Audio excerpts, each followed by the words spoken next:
E no meio da noite, os piratas invadem a embarcação para roubar o tesouro do rei. Bastou ouvir um pouquinho de história para sua imaginação e criatividade terem espaço, né? Esse é um dos motivos pelos quais os livros são tão importantes para a nossa vida. Você sabia que neste ano o TikTok fez milhões de pessoas voltarem a ler? Um simples TikTok pode gerar um grande impacto. Descubra livros incríveis e muito mais no TikTok. Sonhei fazer faculdade, mas tem medo de não dar conta? Calma. Escuta só o recado da Rebeca Andrade. Brilha sem medo. A universidade é o seu lugar, sim. E a Estácio tem soluções que provam isso.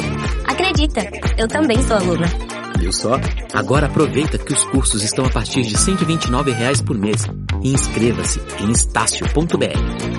Brilha sem medo. Brilha como a maior do Brasil. On the line to discuss that and so much more, the state GOP chairman, Ed Cox. Did you have a good Christmas yesterday, Ed? Yeah, Curtis, good to talk to you. Good to talk to Sean. Happy day after Christmas. Ed was in the studio last night at 5 o'clock, and we did a good job. Me, Rita, and Ed. Yep, yeah, a good triumvirate there. Now, what do you make of all these geopolitical international moves that Trump is making, even before he's sworn into office? Well, look, the exciting thing is that in 25 days he will be sworn into office, and he will have a slim majority, still a majority in both the Senate and the House. But the most interesting factor about this election is that for the first time since 1928, Republicans coming out of the voting booths by exit polls, Republicans were more people identified themselves as Republicans than Democrats. In essence, the Republicans, just for the first time since 1928 in a presidential year, are the majority. We are the majority party. The question is, it comes down to common sense. I mean, the Democrats went off the cliff. They went off the cliff completely. And Trump had a very successful first administration.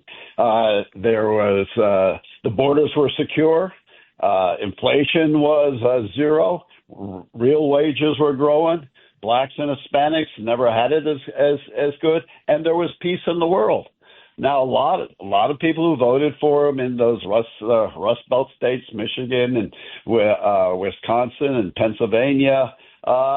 When Scranton Joe showed up, more of a moderate, a real Democrat, a lot of them, those Democrats who voted for him, went back to voting for Biden. And boy, did they regret it.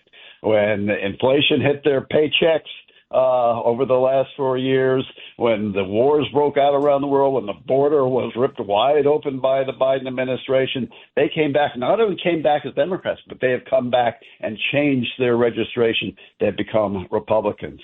It's quite an extraordinary move, and if that kind of momentum continues in this administration and as successful as the first Trump administration, it's going to be a real game changer for national politics in this country. Ed, what do we do to bring back our inner cities? I mean, I'm sure President Trump is going to do a great deal, bringing back America, bringing back keeping the free world free. But the inner cities, they're dying. San Francisco, Chicago, they're dying. It's a question of jobs, education, and crime. The far left that has been governing our cities for too long, they have passed cashless bail, raise the age, courts that can't consider it, certainly here in New York, the past records with respect to dangerousness of a person who's being arraigned, revolving door justice. That's just on the crime side. With respect to education, we pay more per capita here in New York City, $40,000 per student for very mediocre results. But when you have school choice, when you have charter schools, the charter schools are doing well. They pave the way for the future, but the teachers union are fighting them tooth and nail and making it harder and harder for charter schools to get authorized and to succeed. School choice works. That's going to be very important with respect to and cracking down on crime. Those are two important things to bring back our inner cities. What do we do bring back common sense into Albany? I mean, I'm reading the New York Post this morning, and congestion pricing is coming in, and I mean, it's just crazy. The first thing you need is a strong governor. Our system is built for a strong governor with a strong executive budget where the governor can really get what the governor wants. But that's not Kathy Hochul. She's weak. Look at the congestion pricing. She was for it before she was against it. Now she's for it. And it turns out she's for it. And there's an extra, 25% that can get put on it in addition to the 9% that she's talking about. I mean, she is just all over the place and doesn't do what was intended by our state constitution to do. That's to be a strong governor who controls legislators who just want to give their constituents everything. But someone's got to be in control, and Kathy Hochul is not in control. Does anybody really know what's going on at the MTA? It seems like a bottomless pit, Ed. It is. I mean, you could almost raise $1 billion off of just disciplining fare jumpers, and they don't do that. You could get a lot more riders if, in fact, you had enough police in the subways authorized to do their jobs, so people like Daniel Penny, don't have to do them. And you control crime. You stop the fare jumpers. And by the way, a lot of those fare jumpers have warrants out them for other things. So you don't like murder. MTA money. You also solve the crime problem in the city. Chairman Curtis Sliwa, you spent the last 2 days in subways doing an audit. Yep, on the 6 train, the 4, the 5, the East Side. It's a horror. Chairman Cox, I saw few, if any, transit police. The National Guardsmen that the governor said she added to an additional 750 that were already there, that would make 1,000. I have yet to see a National Guardsman in the subway. She claimed that subway crime is down 42%. She had these big posters behind her. Everyone is saying to her, what subway are you talking about? It just seems chaos, and people are frightened. They don't. Look, my wife, Nancy, has always ridden the subway. I had this conversation with Chad and John just 2 weeks ago. I will not let my wife ride the subway. And that's coming from a guy who basically was baptized and raised on the subway. It is just too dangerous. Too dangerous. Curtis, I ride the subway all the time, and you find everyone looking behind their backs. Wait, you were a ranger. I was airborne, John. Airborne. Yeah, I went through the airborne training and infantry officers basic training. Was in the special forces unit. So but that doesn't. It's amazing that a woman was on fire and no one went to help her. They're scared to help because of what happened to Daniel Penny. Yeah. He had to go through that whole torture of a trial, and now there's a civil suit against him by the father, who really wasn't a father of the person who was threatening everyone in the subway car that Penny put a stop to him.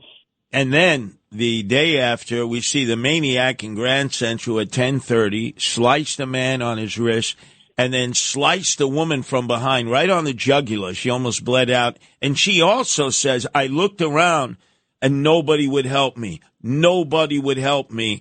And the maniac was arraigned yesterday. And Chairman Cox, who was he asking for? His mommy. His mommy. It's emotionally disturbed. They're everywhere in the subway, especially now when the temperatures go below freezing. Anyone who is up above ground, who is emotionally disturbed, they're down below in the subways, and it just makes a bad situation worse. Look, District Attorney Bragg, when he indicted Penny, he put out a message, don't help anyone. If you do, we're going to go after you. If we think you've done anything, we will go after you. And that's not the message that district attorney should give. But that's what Soros-elected district attorneys like Alvin Bragg do. Well, it looks like you've got a good candidate to run against Alvin Bragg. No other Republican has come forward. Maud, can you tell us? Can you tell us a little bit about it? Because I know she's going to announce officially in the middle of January. Maud Moran, she is a great candidate. She has worked for 20 years, interestingly, as a defender for legal aid. But she wants to be as tough on crime as anyone else, but she still understands the defense, which makes her a very viable candidate here in liberal-leaning Manhattan for the DA's job. And, Bragg again and again has showed that he can be swept by the mob into going after Daniel Penny. He can, for political purposes, prosecute President Trump.